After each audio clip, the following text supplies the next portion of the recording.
Buenos días, Sara. ¿Cómo estás? Bien, ¿y usted, profe? Bien, también, gracias al Señor. Buenos días. Buenos días, María Camila.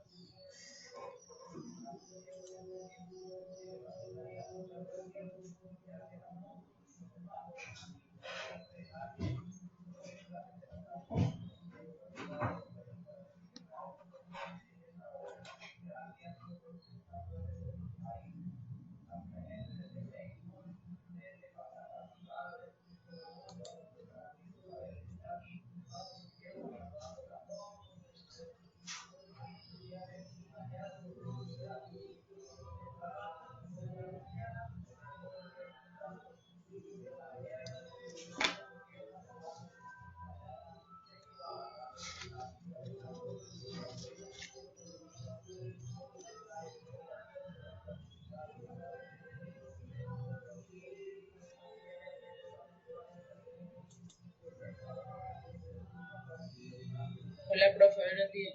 Buenos días, Exxon.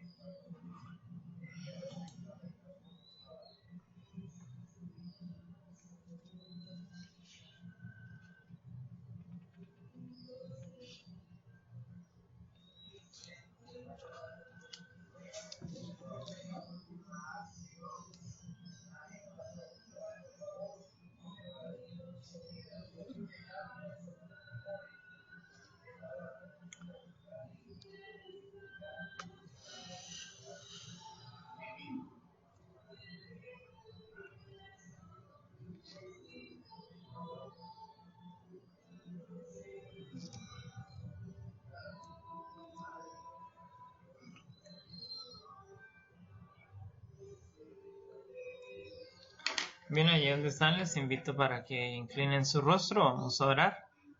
Querido y bondadoso Señor, te damos gracias en esta hora de la mañana por tus bendiciones, por tu compañía. Y queremos pedir tu asistencia para las actividades de esta jornada, especialmente para nuestra clase. Y oramos, Señor, por la familia de cada uno de nuestros estudiantes de grado noveno. En el nombre de Jesús, amén.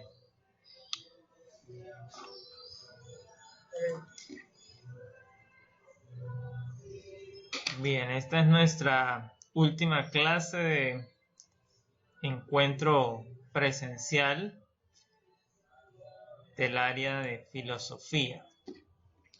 Esperamos que podamos entonces darle los últimos detalles que tienen que ver con nuestro trabajo y también entonces que usted pueda tomar esas notas que requiere esos aportes. Para la clase del día de hoy también quiero recordarles, como es la última, ya en su Classroom también debe aparecerle la notificación de la autoevaluación. Recuerde que si usted, pasada la fecha del 8 de noviembre, no se ha autoevaluado, por defecto le corresponde un 60 y aunque se evalúe después, ya no le cambiaremos esa nota. Así que tiene a partir de hoy básicamente 15 días para que se pueda autoevaluar. En el área de también privada, por lo menos en las mías. Hay algunos docentes que me han preguntado, yo les dije ya está para que también la activen, así que allí está. Entonces recuerde, debe descargar el archivo a su computador, diligenciarlo y luego adjuntarlo como una tarea, pues como un archivo normal en esa entrega. Nuestra actividad es estudiar los principios de la teología para estudiar la Biblia. Tener en cuenta que la próxima semana ya son los exámenes del cuarto periodo, ya iniciamos esa etapa de exámenes, así que esta semana cerramos lo que tiene que ver con actividades sincrónicas y se darán los últimos deberes, las últimas tareas que usted tenga que hacer, algunas de esas para entregar durante esta semana, otras durante el fin de semana y algunas quizás durante la otra semana. Se espera que usted pues pueda cumplir sin ninguna dificultad. Los que están quedados, los que no hicieron, pues ya saben cuál es la dinámica de cierre, así que Perfílese, póngase al día y no se deje coger como un camarón dormido, porque la corriente suele llevárselos.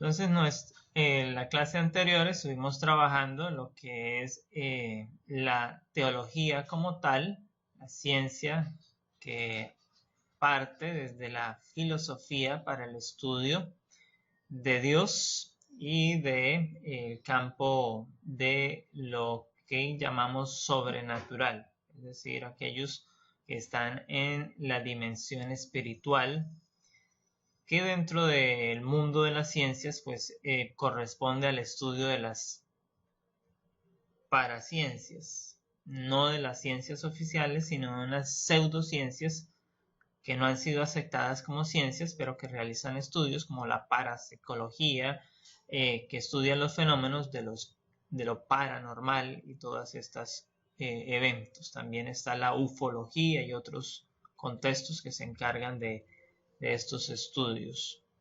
Pero nosotros vamos a estar concentrados en lo que tiene que ver con la línea de la interpretación del texto bíblico.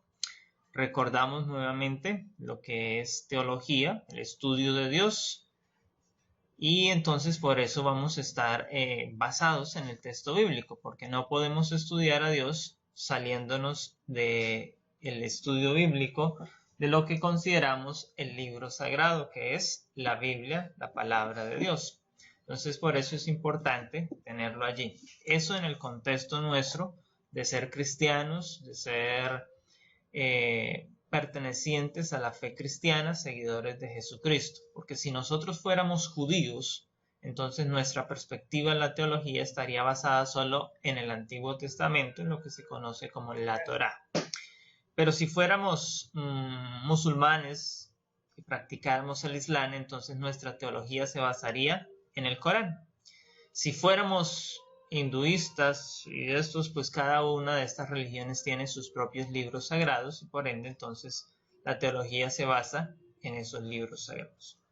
Nuestra línea es el cristianismo, por lo tanto estaremos basados en el estudio de la Biblia y lo que vamos a explicarles hoy es cómo acercarnos un poco más al estudio, al examen del texto bíblico, porque para entender a Dios, si bien es cierto, lo podemos hacer a través de la Biblia, también podemos encontrar algunos visos de quién es Dios o de su poder en la naturaleza, en el libro natural, y que por un gran momento de la historia para los primeros habitantes del planeta Tierra era el libro de estudio por excelencia. Hoy es nuestro libro de estudio pues, de las ciencias, más que todo, del mundo natural, pero también nos sirve para estudiar a Dios y hay varias referencias en el texto sagrado, en la Biblia, en los relatos de los diferentes libros que componen la Biblia que hacen parte que hacen referencia al mundo natural, a la ciencia, a aprender a partir de allí. Usted recordará allí un pasaje de la Biblia que dice, oh perezoso, mira la hormiga cómo trabaja. Entonces ahí nos está invitando a revisar la experiencia del mundo natural para tener un aprendizaje. También recordamos un salmo donde nos dice que el cielo cuenta las maravillas de Dios. Entonces estos elementos nos correlacionan con el aprendizaje.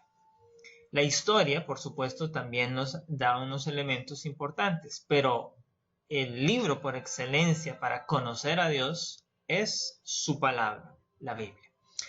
Y existen diferentes versiones de la Biblia. Por ejemplo, la que tenemos ahí en pantalla, en la imagen, es una Biblia especialmente diseñada para estudio teológico, es decir, para que usted cuente en el texto sagrado con algunas herramientas para su interpretación, para que usted no ande divagando por allí, porque en el mundo, pues es bien cierto que tenemos el contexto del libre examen, es decir, que todos podemos tener acceso al texto sagrado, podemos leerlo y podemos interpretarlo. Esa interpretación que yo pueda hacer del texto, pues se llama una libre interpretación. Sin embargo, no todas las interpretaciones que hacemos son correctas y por lo tanto entonces hay una gran cantidad de iglesias y hay una gran cantidad de doctrinas y muchas de las personas que pertenecen a las confesiones religiosas cristianas pues se están encontrando con teorías extrañas, con creencias extrañas, y entonces el mundo religioso está un tanto confundido por esa llamada libre interpretación. ¿Por qué? Porque no se siguen unos principios, porque no se siguen unas reglas que existen para poder interpretar la Biblia. Yo no puedo interpretarla a mi parecer. La Biblia, bien es cierto que es un compendio de libros, es como si dijésemos biblioteca, es un lugar en el cual encontramos recopilados varios libros.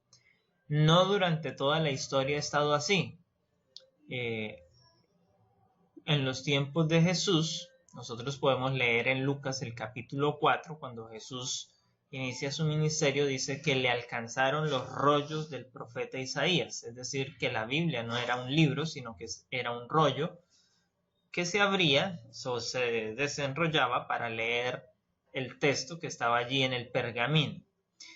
Ya pues con la invención de la imprenta fue posible entonces compilar esos rollos en libros como nosotros los conocemos hasta hoy, y tampoco hay que tener en cuenta que la Biblia tampoco fue escrita en el idioma que nosotros la tenemos. Por ejemplo, para nuestro caso está en español y las versiones que usamos suelen ser en español. Pero la Biblia, su idioma original no fue ese, así que eso hay que tenerlo en cuenta a la hora de estudiar, hay que tener en cuenta el contexto histórico, la intención del profeta, la situación que vivía el pueblo en ese momento para poder entender cada uno de los mensajes, cada una de las historias. Y fuera de eso, pues está el componente entonces gramatical del texto como tal. Entonces hay que tener en cuenta que existe, al igual que usted sabe que en el español existe una gran variedad de figuras literarias, la Biblia, por ser un texto literario, pues está lleno de esas figuras. Y para los que ya empiezan a estudiar las figuras literarias a profundización, la mayor fuente de figuras literarias cuando estudiamos ese tema a nivel del área de español, de la lingüística, es la Biblia, de donde podemos sacar figuras literarias de cada una de ellas podemos tomar varios ejemplos. Entonces, es importante comprender que el origen y la naturaleza de la Biblia no es humano, sino que procede directamente de Dios y por ende entonces tiene un impacto muy directo en la vida de las personas y en el desarrollo de la actividad misionera que desarrolla la iglesia, ya que como el texto revelado, como el texto inspirado, pues da esas pautas a seguir para llevar una vida conforme a la voluntad de Dios, una vida de obediencia, una vida de servicio, una vida de amor al prójimo, que son los pilares que están en el concepto bíblico impresos allí. Tenemos también entonces el hecho de que la Biblia no podemos entenderla como un libro más. Hoy en el mundo está ese concepto muy en auge de que la Biblia pasó de moda porque es un libro que fue escrito hace muchos años y que ya entonces no es pertinente para nuestro tiempo, que es un libro de mitos, un libro de fábulas, un libro de cuentos, que si usted cree en la Biblia entonces usted está atrasado, que usted tiene una mente enana. Todo ese tipo de comentarios están en el mundo académico, pero hay que tener en cuenta que los profetas no escribieron porque ellos quisieran o porque un día amaneció entonces con ganas de escribir y compiló ese libro. No, cada uno de ellos fueron inspirados por el Espíritu Santo. Así que cuando hablamos de inspiración, estamos hablando de que el Espíritu Santo toma a estos hombres, toma la mente de estos hombres para impresionarlas con las ideas de Dios. Entonces, dado que el Espíritu Santo es el que inspira a los hombres, toma su mente y la impresiona con el pensamiento divino. Esto podía ocurrir en el fenómeno de inspiración bajo dos eventos, más o menos, para que lo entienda usted. Uno, estando como estamos nosotros en actividad consciente, el profeta era tomado por el Espíritu Santo y llevado en visión, es decir, se le daba una visión. El profeta seguía allí, si estaba sentado, seguía sentado, si estaba parado, seguía parado, si estaba sosteniendo una piedra o un bastón, él lo seguía haciendo. Pero durante algún tiempo quedaba, como nosotros decimos en este juego, congelado, así como una estatua. Pero mientras estaba así, estaba teniendo esa visión del mundo espiritual y entonces cuando regresaba a sus sentidos normales, esos pensamientos, esas impresiones divinas eran las que le permitían entonces escribir la historia. El otro evento está mientras, que son los sueños. Mientras iba a la cama, su descanso normal, el Espíritu Santo impresionaba su mente con sueños. Son las dos maneras. Cuando hablamos entonces de este tipo de inspiración, no estamos encontrando en ningún momento que Dios le estaba dictando, hey Juan, escribe esto que te voy. No, lo que hacía el Espíritu Santo era impresionar. Hay algunas cosas que están, parecieran en la Biblia que están literalmente dictadas, por ejemplo los 10 mandamientos, porque Dios mismo los escribió y lo que hace el profeta es hacer una transcripción del texto que Dios escribió con su dedo al texto que él está escribiendo, por lo tanto concierne a una literalidad. Y el otro momento es cuando Dios le dice, habla a mi pueblo y dile. Entonces el profeta dice, y Dios dijo, y escribe textualmente las palabras de Dios. Pero no es porque Dios se las haya dictado de esa manera o que cuando Juan, cuando Daniel estaban escribiendo allí, Dios estaba ahí al lado dictando, bueno, escribe esto y agréguele esto y póngale eso, ponga punto y coma. No, no fue así. La inspiración es un proceso que ocurre en la mente del vidente, del profeta, del mensajero. Así que Dios obra ese proceso de revelación para dar a conocer la voluntad a personas escogidas. No todas las personas pueden recibir o están capacitadas para recibir ese tipo de información, para tener ese contacto directo con Dios. Por eso entonces se les conoce como hombres santos, hombres piadosos, hombres fieles y que estuvieron disponibles para que Dios pudiera intervenir en sus mentes y para que fueran entonces el canal de transmisión de su mensaje para el resto del pueblo. Dios, dice Pablo en Hebreos capítulo 1, que habló de muchas maneras, muchas veces, en los tiempos pasados a los padres, es decir, al pueblo de Israel, mediante los profetas. Así que el mensajero de Dios en los tiempos antiguos recibía el nombre de profeta. Si lo vemos desde el contexto de la teología, se les conoce como el vidente.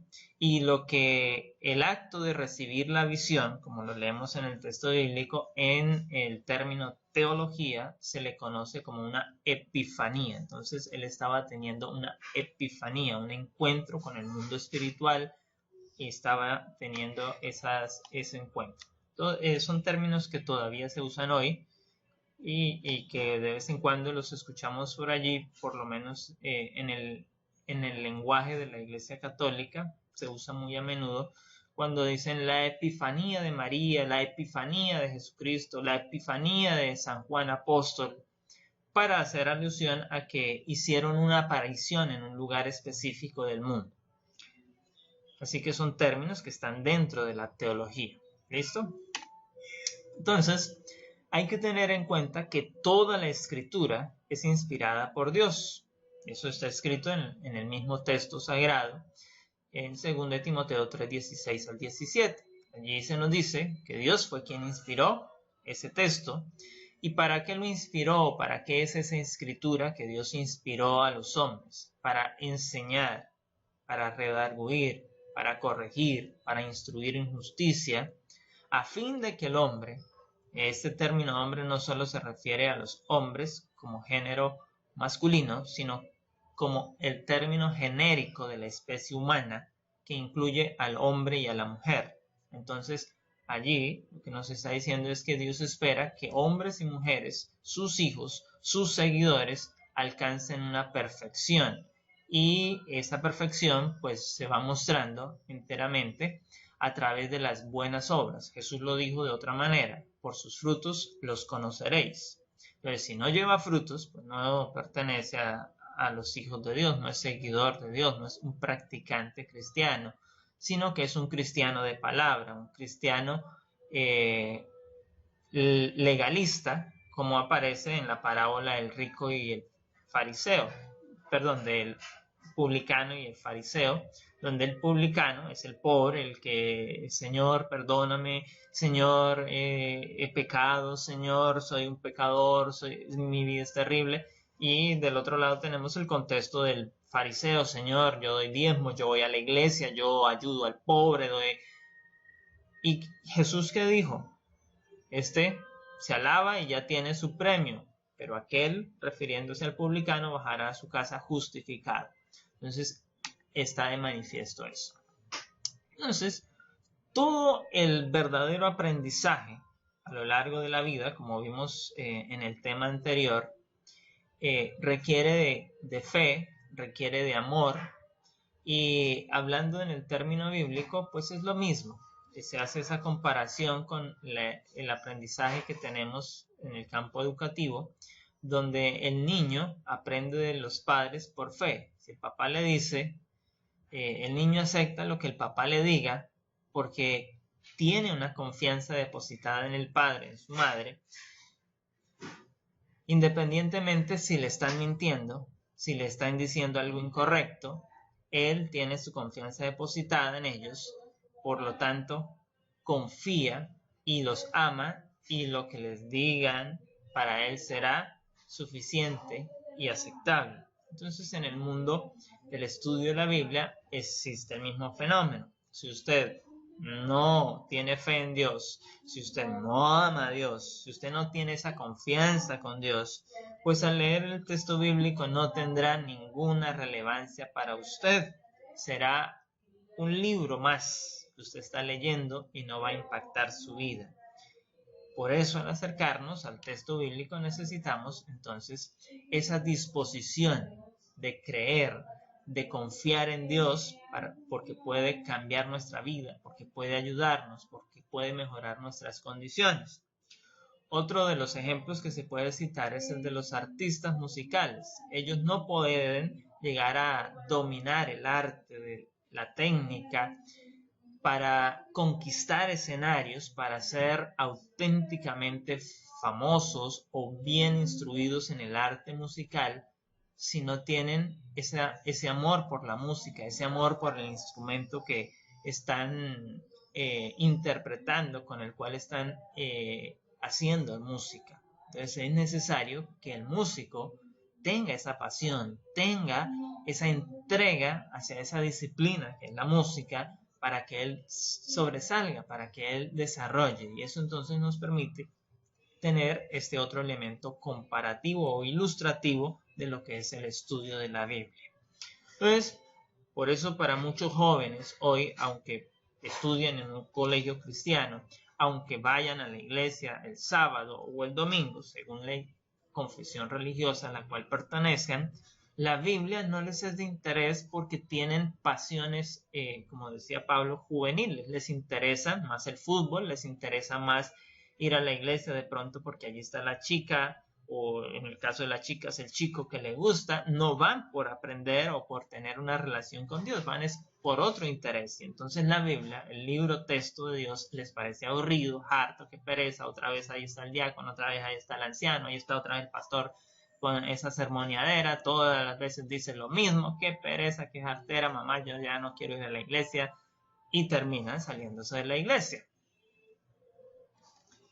¿Por qué? Porque no tienen ese amor, no tienen ese interés, no tienen esa pasión. Entonces, cuando se aborda el texto bíblico hay que hacerlo desde una actitud de confianza y no desde el escepticismo. Recuerde que el escepticismo es no creer, es mantenernos al margen de la posibilidad de creer, es mantener lo que René Descartes llamó la duda metódica. Yo dudo de que Dios sea el creador. Yo como que no creo en eso porque es que en el colegio me han enseñado, yo he leído, en la película tal me mostraron esto, en el documental de Discovery Channel. Allí encontramos entonces esa duda metódica que constantemente está bombardeando nuestros conceptos de fe, nuestros conceptos de Dios y nos está poniendo en un campo de enajenamiento de Dios, de separarnos de nuestro Creador, de nuestro buen y amigo, que es Cristo Jesús. Entonces, sin fe, dijo Pablo, Hebreos 11:6, es imposible agradar a Dios. Así que cuando vamos a estudiar su libro, la Biblia, es importante que usted tenga fe, es importante que usted pueda creer que Dios sí existe. Recuerde que la Biblia no es una discusión para demostrar la existencia de Dios. La Biblia asume la existencia de Dios como una realidad. Cuando usted lee Génesis 1:1, dice: en el principio creó Dios los cielos y la tierra. O sea, está diciendo que Dios existe y es un Dios creador, es un Dios con unas características importantes y está dando esa prerrogativa de existencia previo a la discusión de si existe o no existe, que es lo que está también en el campo de la filosofía. ¿Existe Dios? Cuando estudiamos directamente la filosofía en el campo de la metafísica, entonces nos hacemos la pregunta: ¿Dios existe? Y si Dios existe, ¿de qué manera existe? ¿Quién lo creó? Es una pregunta que alberga muchas de nuestras mentes y a veces tratamos de buscar respuesta a este tipo de preguntas y terminamos perdiendo la fe. Muchos, cuando van a la universidad, pierden su fe. ¿Por qué pierden la fe? Porque durante su juventud, mientras estuvieron en las escuelas, en los colegios, muchos de ellos no asistieron a un colegio cristiano, así que no tuvieron mucha cercanía con el texto, con la historia bíblica, y cuando llegan a la universidad, pues las grandes discusiones en términos de ciencia, de filosofía, terminan enajenándolos de Dios, terminan perdiendo su fe, porque no estaba cimentada, porque no tienen unos pilares, unos fundamentos. Entonces la Biblia, si usted la estudia, si usted medita en ella constantemente, permanentemente, por lo menos una vez al día, usted aparte ese tiempo para leerla, pues tendrá gran provecho para ser un ciudadano de bien, para tener paz espiritual, para tener paz en su alma, en su vida, y no andar pensando en que no quiero vivir, en que me voy a suicidar, de que me dejó el novio, ya no, se acabó mi vida, ya esto es el fin del mundo. Ese tipo de pensamientos solo demuestran que poco nos relacionamos con el texto bíblico. Y es la gran problemática del mundo juvenil hoy. ¿Por qué? Porque los jóvenes se han separado de Dios. Hay que recordarles en este momento entonces el pasaje del Salmo 119, versículo 10 y 11. ¿Con qué limpiará el joven su camino? Y allí se responde: con guardar su palabra. Ahí está la clave.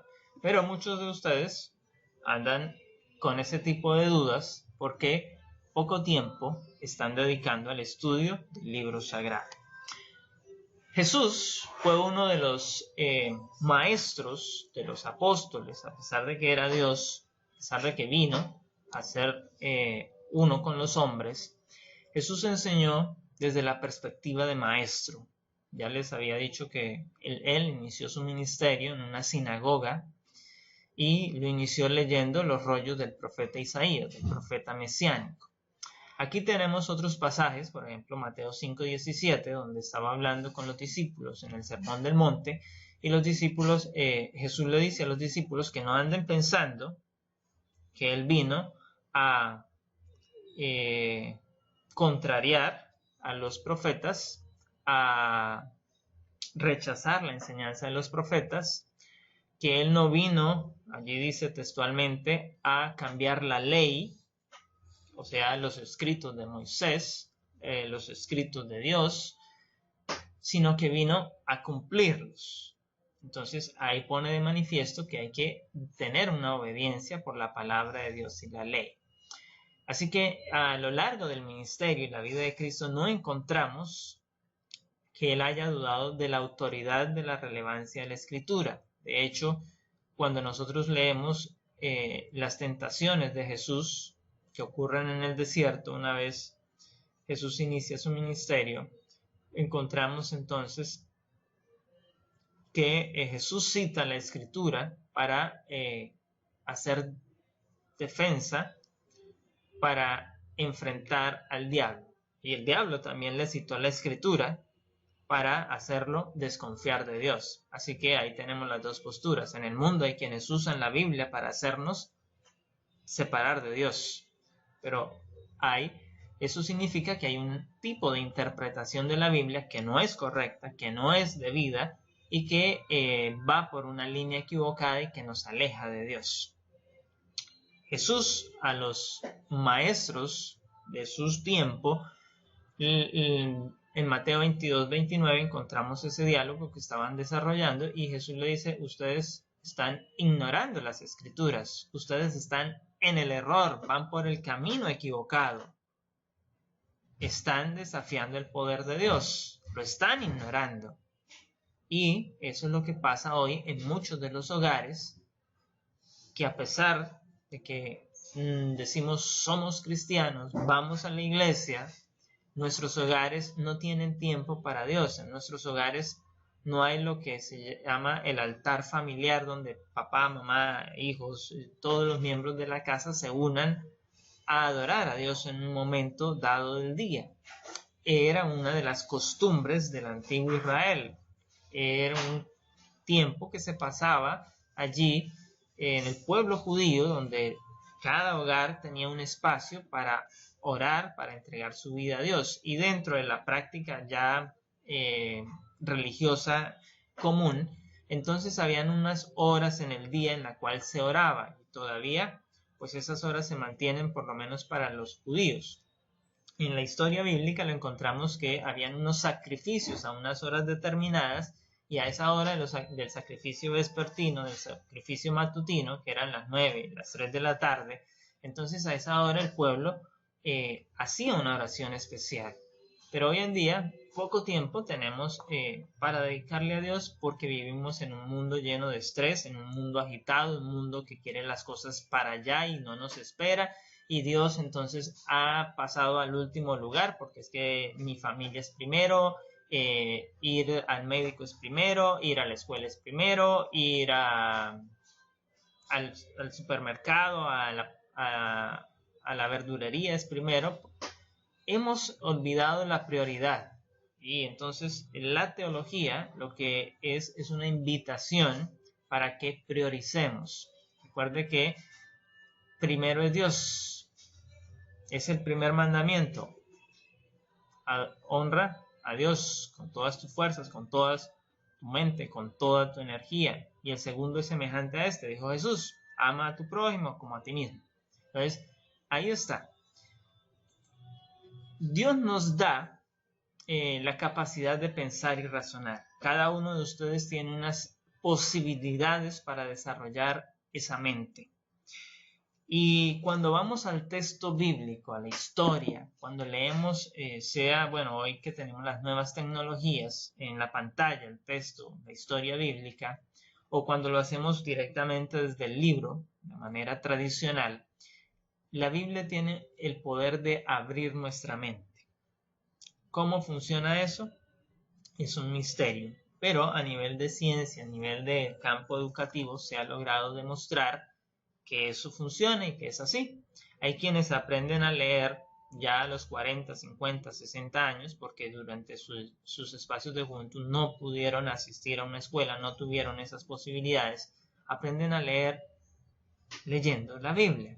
Y no porque les enseñen, sino porque tienen ese deseo de aprender y empiezan a dar esos primeros pasos, esos pininos en el aprendizaje de la lectura con el texto sagrado y su mente se abre. Y como inician en la Biblia, pues logran desarrollar una esfera espiritual muy especial en sus vidas. Entonces son personas que son muy entregadas a la oración, a la obra misionera, al trabajo por el otro, desinteresadamente. Y eso se encuentra muy pocas veces, pero se espera que muchos de nosotros también, ya que todos estamos llamados a desarrollar esta etapa en nuestra vida. Cada una de las actividades humanas, cada argumento teológico supone que nuestra capacidad de pensar y de sacar conclusiones puede ayudarnos a interpretar las historias, los relatos que están allí. Pero hay que tener en cuenta que debemos recordar que nuestro pensamiento, por lúcido, por extraordinario que sea, tiene un problemita. Y es que está afectado por el pecado. ¿Qué significa eso? Eso significa que nuestras emociones han contaminado nuestra forma de pensar, que las experiencias que hemos tenido en el mundo en nuestros años de vida han contaminado nuestra forma de pensar, que lo que vemos, escuchamos, contamina nuestros pensamientos y por ende entonces afecta nuestra forma de razonamiento. Por eso si usted la pasa escuchando reggaetón y todo este tipo de músicas, pues su pensamiento cada día va a ser más degradante, más degradado. Por eso siempre se ha dicho que la música clásica, la música de Beethoven, de Mozart, tiende a ennoblecer las facultades mentales, es decir, a abrirlas para tener un pensamiento más noble, más puro. Entonces eso mismo ocurre con el texto bíblico. Esas impresiones negativas que el pecado ha puesto en nuestra vida, pues las llevamos cuando queremos interpretar la Biblia y entonces ahí tenemos que tener cuidado. Por eso necesitamos mucho entendimiento y ese entendimiento pues en parte no demanda de nosotros. Hay que recordar que si queremos sabiduría debemos pedírsela a Dios. Salomón lo hizo siendo joven. Dios le apareció, él tuvo una epifanía siendo aún joven y Dios le dijo, pídeme lo que quieras, y él, encontramos allí en el relato, que pidió sabiduría para dirigir a su pueblo, para dirigir al pueblo de Dios. Y Dios le concedió esto, porque pidió algo que no habían pedido los hombres anteriormente. Eso demostró que ya a esa edad, a esa corta edad, era un hombre sabio. Y Dios dijo, no habrá un hombre más sabio que Salomón, ni antes ni después de él. Así que necesitamos pedirle a Dios que nos ilumine, ya no que nos inspire. Él inspiró a los escritores de la Biblia. Ahora necesitamos pedirle a Dios que nos ilumine. ¿Qué es iluminar? Es darnos la capacidad de entender el texto, la historia, la profecía que estamos leyendo. Y esa posibilidad está dada para todo ser humano, no como en algún momento lo ha predicado la Iglesia Católica, que ha dicho que solo el Papa o la línea de jerarquía de la Iglesia son los únicos intérpretes del texto bíblico. No, todo ser humano está en la capacidad de recibir la iluminación de Dios y por ende comprender las escrituras. Eso era parte del fundamento de la Reforma Protestante y que permitió entonces que la Biblia saliera de los conventos, saliera de las iglesias donde estaba encadenada para que el pueblo tuviera acceso a ella. Y gracias a eso hoy pues podemos leerla libremente. Entonces, importante que diferenciemos entre iluminación e inspiración. Recuerde, inspiración es el acto que Dios hace de tomar la mente de su mensajero y darle una visión, darle un sueño, para que éste entonces escriba posteriormente. Iluminación es el acto que Dios hace a través del Espíritu Santo hoy en día para que los hijos de Dios, para que los cristianos, al acercarse al texto bíblico, tengan entendimiento del mismo.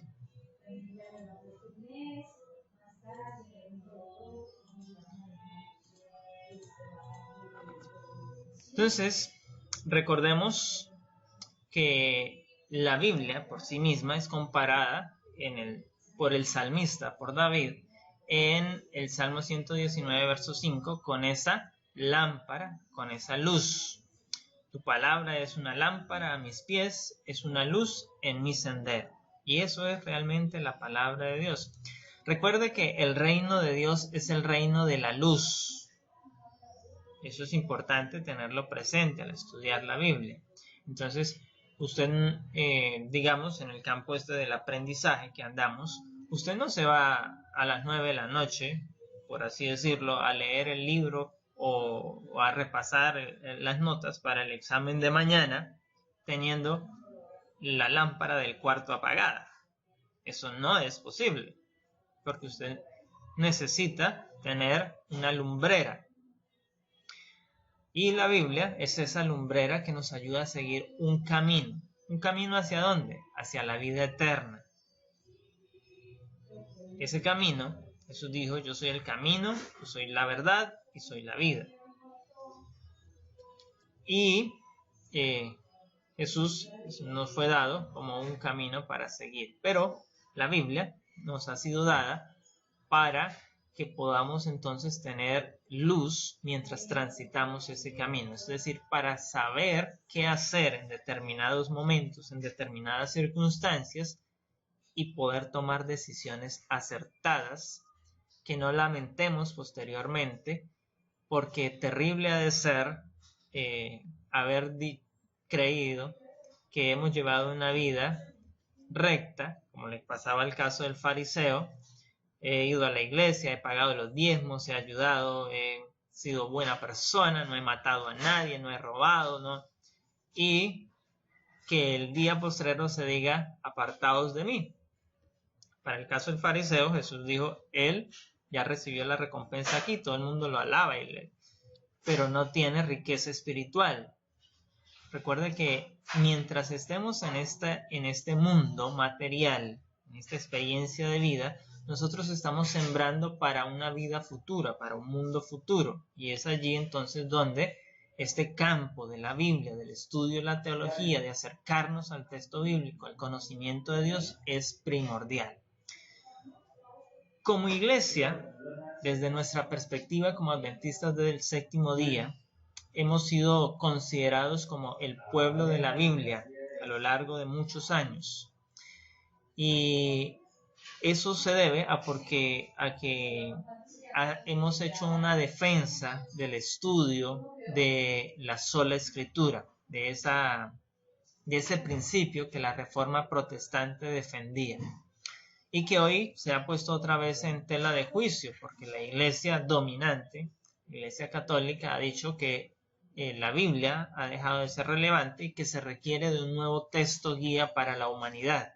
Y entonces podemos ver las últimas encíclicas que el Papa ha venido sacando, cómo van en contra de la historia bíblica, del precedente bíblico, de la autoridad de la Biblia, menoscabándola y quitándole ese poder que tiene para mantenernos por el buen camino.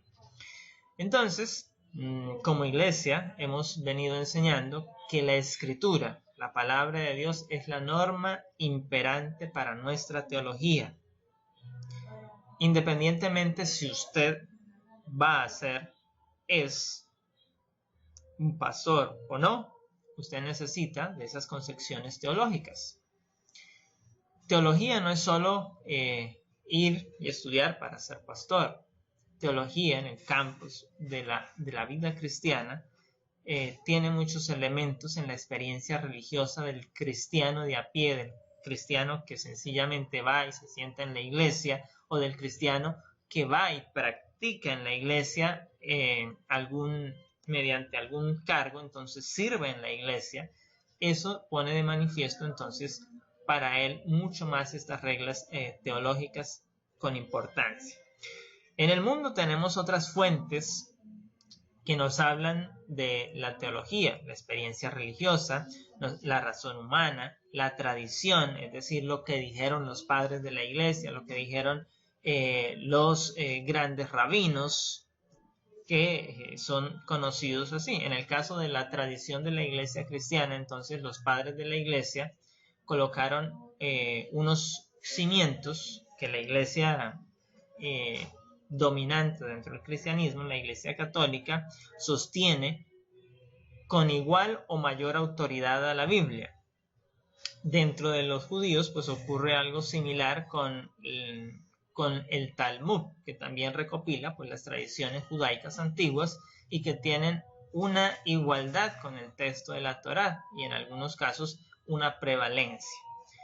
Dentro del cristianismo, entre las confesiones religiosas evangélicas, pues también suele suceder con algunos textos que se han creado de sus profetas modernos. Entonces, por ejemplo, la Iglesia de Jesucristo de los últimos días, conocida como los mormones, ellos tienen un texto especial que prevalece en muchos casos sobre la historia del relato bíblico. También a la iglesia adventista se le acusa en algunos momentos de poner los escritos de Elena White por encima del texto de la Biblia. Pero como iglesia, nosotros entendemos la perspectiva del escrito de Elena White como una mensajera de Dios, sí, eso es cierto, pero nunca la hemos puesto por encima del texto bíblico. De hecho, ella misma en sus escritos llamó a sus escritos la luz menor que guiaban a la luz mayor. Y ella explica que Dios le reveló a ella esos escritos para ayudarnos a regresar a la Biblia porque el pueblo se había alejado de la Biblia. Entonces al leerlos lo que hacemos es regresar al texto bíblico porque es donde realmente está la instrucción de Dios. Igual en día hoy se siguen escribiendo muchos libros, matutinas, devocionales, que también nos hacen regresar pues a la Biblia y no por eso vamos a decir que esos libros son autoridad para la doctrina cristiana o para nuestra experiencia de fe.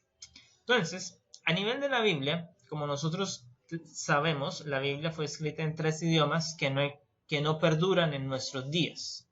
El hebreo, que está en desuso, es un idioma muerto. El arameo, que es otro idioma muerto de los acadios, de los babilonios, y el griego koiné, que era el griego que usaban los intelectuales, el pueblo también en los días de Jesús, en el periodo que conocemos como el helenismo, que tampoco se habla hoy, no se escribe hoy, así que son idiomas muertos, idiomas que nadie los maneja hoy actualmente, como es el español, el inglés, el francés. Por lo tanto, eso pone unas limitantes a la hora del estudio. ¿Qué ha ocurrido a lo largo de la historia cristiana? Pues que como no todos tenemos conocimientos en ellos, entonces pues nosotros contamos con una variedad de textos bíblicos, de versiones de la Biblia. Tenemos la nueva, esta que es la versión latinoamericana, una versión católica. Tenemos la versión Reina Valera, tenemos la versión Nácar Columbia, tenemos la versión internacional, tenemos una versión muy moderna con lenguaje actualizado y tenemos otra que fue muy popular en sus comienzos, que es la Biblia Dios habla hoy, que tiene un lenguaje sencillo y claro. Son versiones que nos ayudan a acercarnos al relato. Entonces, cuando usted es un estudioso de la Biblia, usted necesita no solo tener una, eso es primordial, que si usted tiene una, entonces caerá en los errores que cometieron los intérpretes de la Biblia.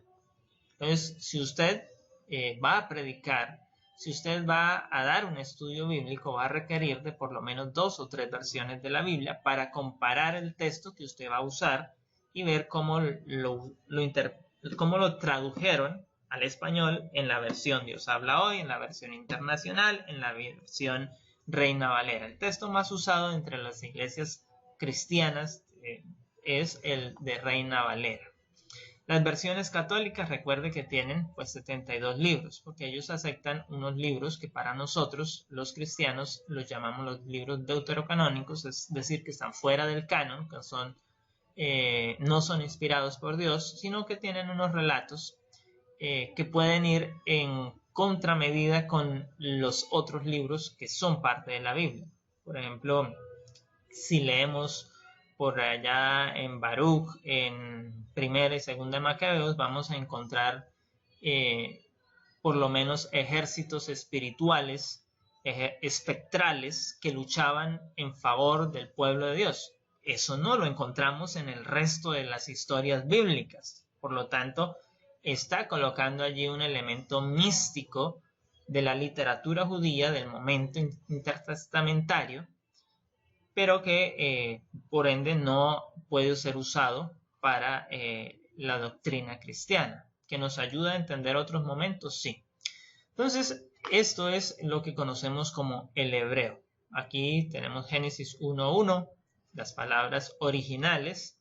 Estos punticos que van por debajo son las vocales, que de acuerdo a sus combinaciones, pues son as, es, is, os, us, traducidas o transliteradas. Bueno, el hebreo no se traduce, se translitera, que es cambiar este símbolo por la letra en español. Entonces ahí vemos, aquí están lo que sería en español. Esta palabra se lee, se translitera al español como Bereshit, que la traducción es en el principio. Aquí está en inglés, pero así sería. Y aquí tenemos pues el libro de Juan, Evangelio de San Juan, capítulo 1, donde leemos en nuestra Biblia: en el principio existía el Logos, la palabra, y la palabra estaba con Dios. Nótese que aquí, como es una transliteración, no la encontramos como la leemos en el texto en español, porque está transliterada palabra a palabra. Eso son unas herramientas especiales para estudiar los textos originales. Entonces, ¿qué herramientas necesitamos para hacer teología? Hasta aquí hemos hablado de la experiencia teológica del cristiano, bien o mal, en la iglesia.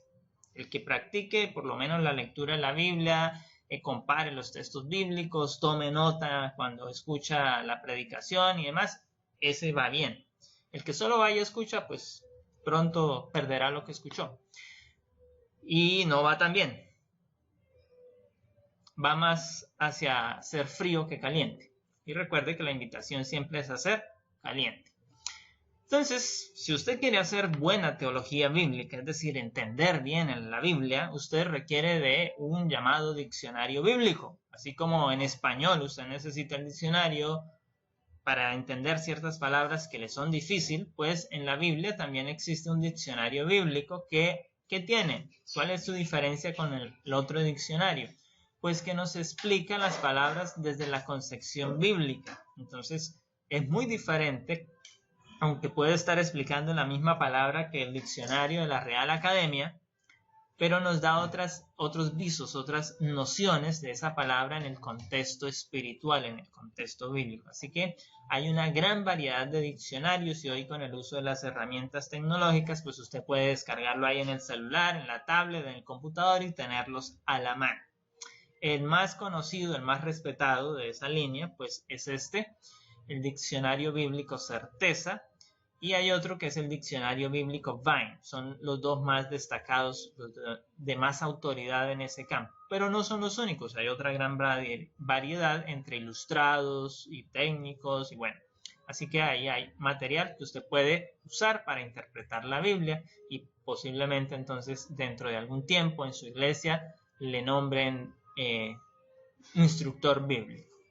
El siguiente herramienta es el comentario bíblico.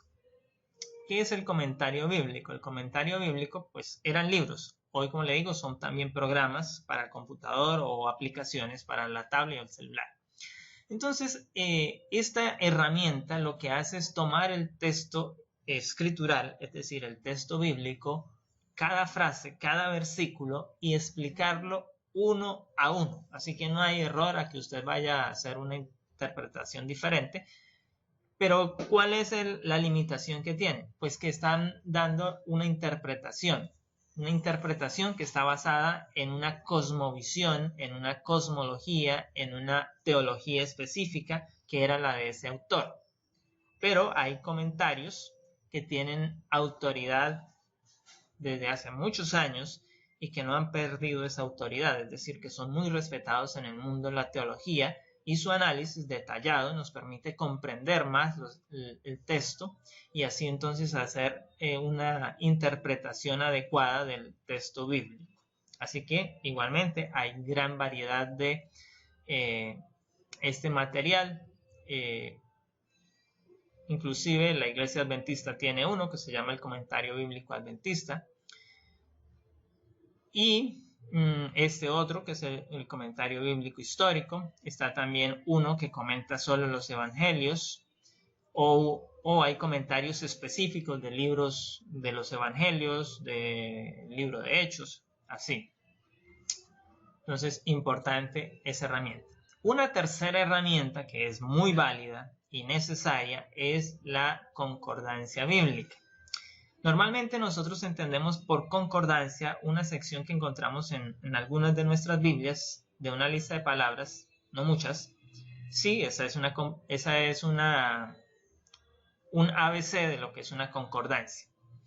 Entonces, la concordancia lo que tiene es esa lista total de las palabras que se usan en la Biblia. Entonces, si incluye todas las palabras de la Biblia, incluyendo los artículos uno, el, los, las, entonces se llaman concordancias exhaustivas. La más destacada, la de mayor autoridad, es justamente la concordancia Strong. Igualmente también está hoy en día disponible de manera digital. Usted la puede descargar, la puede consultar, la busca en Google y ahí va a encontrar en la tienda de Play Store de las apps. También las podemos descargar porque están allí. Y la última herramienta, que esta ya es para quienes nos dedicamos directamente al estudio, los que hemos hecho licenciaturas en teología o que están haciendo una maestría en estudios pastorales o un doctorado en estudios pastorales, entonces ya requerimos de esta otra herramienta, que son justamente los que nos permiten acceder a los textos originales. Se llaman los interlineales. Entonces, cada interlineal, tanto el Antiguo Testamento como el Nuevo Testamento, nos permite ir accediendo a ese texto. En este caso aquí podemos ver que esta palabra traducida dice juré, y esta otra traducida dice a sus padres, esta otra dice dar y esta otra a ellos. Nótese que el texto bíblico va al contrario de como nosotros escribimos. Nosotros escribimos de izquierda a derecha y el texto bíblico hebreo se escribe de derecha a izquierda. Entonces podemos leer la frase juré a sus padres dar a ellos. Eso así no tiene mucho sentido. Entonces es cuando tenemos que ponerle sentido lógico a la hora de hacer la traducción, de hacer la interpretación. Juré a sus padres darles solo ser fuertes y hacer ese tipo de traducción. Lo mismo ocurre pues en el caso del griego. Está ahí la herramienta. Como le digo, son ya herramientas muy especializadas para el uso directo de la interpretación teológica y que la usan pues ya los pastores y los quienes se dedican a comentar los pasajes de la escritura, quienes dedican a hacer los matinales para jóvenes, para adultos, pues tienen que ir y revisar estos textos porque no pueden sacar las aplicaciones que se sacan para dar esas aplicaciones sin haber entendido la intención del texto. No podemos llevar a la Biblia a decir lo que no, que es lo que ocurre en muchos casos de la vida religiosa. Viven fuera de sí. Esos son los elementos importantes que usted los tenga en cuenta, aplique los que le sirvan, úselos y recuerde terminar lo que es la actividad que tenemos allí para que culmine la materia. Que tengan un feliz día, Dios les bendiga. Igual, profe.